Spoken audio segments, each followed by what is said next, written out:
Hi, this is Chris, and welcome to another CreateQuest video. And today I want to talk to you about a post that I happened across. It's a photography post from fstoppers.com that I feel succinctly describes 5 different mindsets that keep us from creating what we love.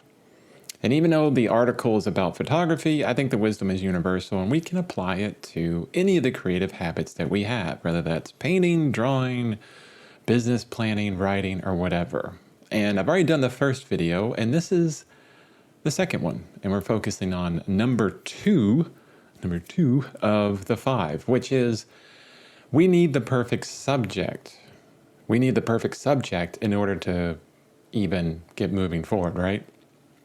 So for months ago, it was actually months ago, and for months when I was working on it, I worked on a series of drawings for zoofit.net called Fandom Fitness.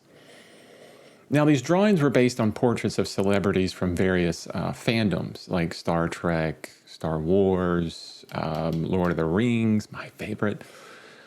And I drew a wide range of famous people, basically. So I had to look for a lot of different imagery. So, for example, I drew Spock from Star Trek, Gandalf from Lord of the Rings, Yoda from Star Wars, and even real-life heroes like Martin Luther King and Rosa Parks, these kind of things. So lots of drawings of imagery, right, that I had to find because I can't get Martin Luther King to show up and draw from life.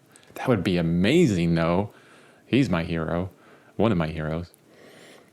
But the search of these images, of these celebrities, that's a good word, didn't always go well.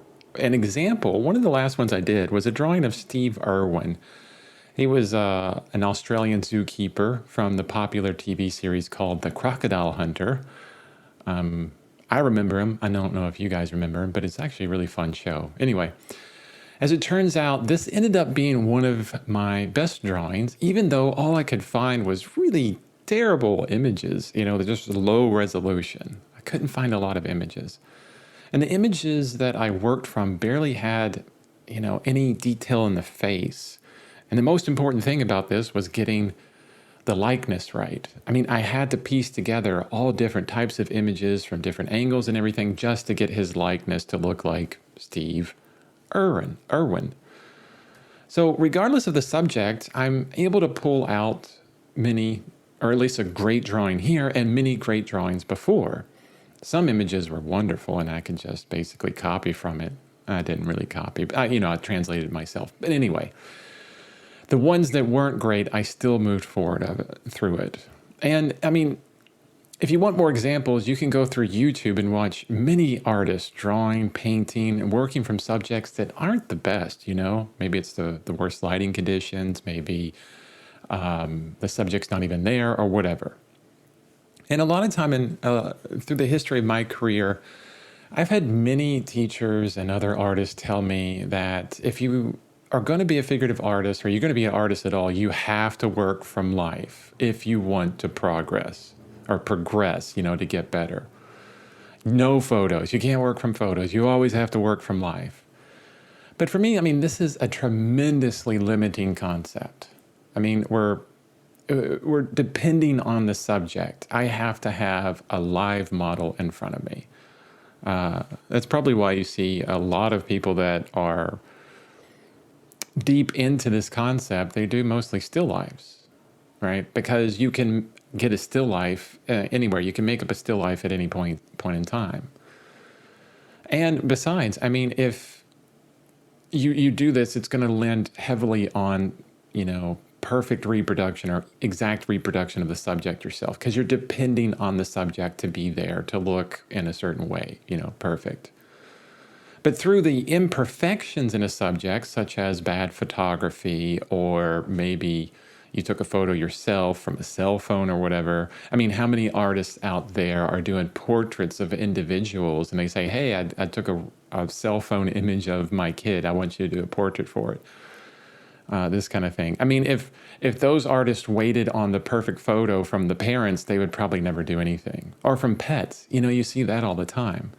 So these are artists that are dealing with imperfect subject matter, and they're able to get their creative thinking skills involved with, less than perfect subject matter. And back to the idea that we need to do everything from life. This is specific to an artist like myself that does drawing and painting and all that kind of stuff. The limiting idea that you have to do everything from life is so limiting that, for example, it's very expensive. Like, look at all the figure paintings I have behind me, right? Except there are some right there. There are some still life, kind of thing. But if I had to wait for all these figures to show up in my studio or pay for them, I would barely get any paintings done, honestly, because I'd have to pay for them. I don't have a lot of money for that, this kind of thing. They would show up only once a month, this kind of thing. It's super limiting. So we don't depend on the subject. Let's do what we can with what we have. And here's another really good point about it. The COVID pandemic. I loved going to studios for live drawing, where a model is either nude or not nude, and they sit in front of you and you draw and paint from and do whatever.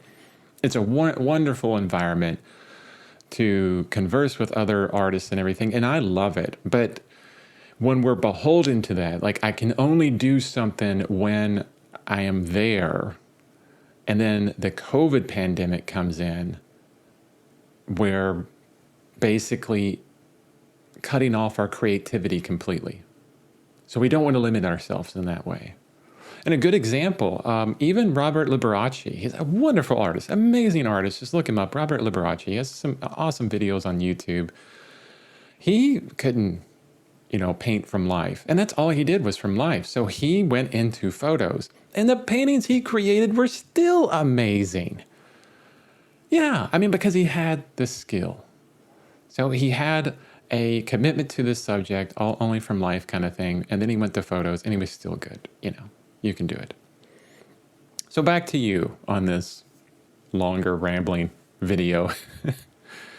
How can you relax your need for the perfect subject and embrace the challenge of working through a problematic subject, and maybe even getting your creativity and imagination involved?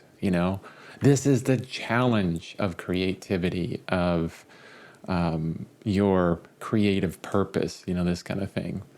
So how can you remove the dependency and get to work right away? Because again, like I said in the last video, when you are inspired, when you want to get in and do something amazing, if you limit yourself in any way, it's going to keep you from closing that gap between inspiration and getting it done. So let's close that gap and not get so tied up on subject matter. Yeah. Thanks a lot.